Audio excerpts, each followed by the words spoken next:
Kupitia Insta story ya msanii Diamond Platnumz ameshare ujumbe kwa mashabiki zake unaosomeka kuwa Oktoba ni mwezi ambao nimezaliwa na panapo majaliwa Oktoba 2 nitatimiza miaka 36. Katika hii miaka 36 ni mengi nimepitia, mazuri kwa mabaya.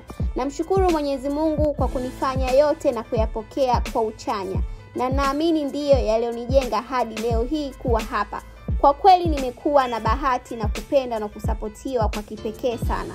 Na katika kusherekea mwezi huu wa kuzaliwa kwangu, nimeuweka kuwa mwezi maalum wa kuwapa raha mashabiki zangu kwa kuwatolea nyimbo mbalimbali ambazo sijawahi kuzifanya na sijazifanya kwa muda mrefu. Enjoy WCB fan, this is your month.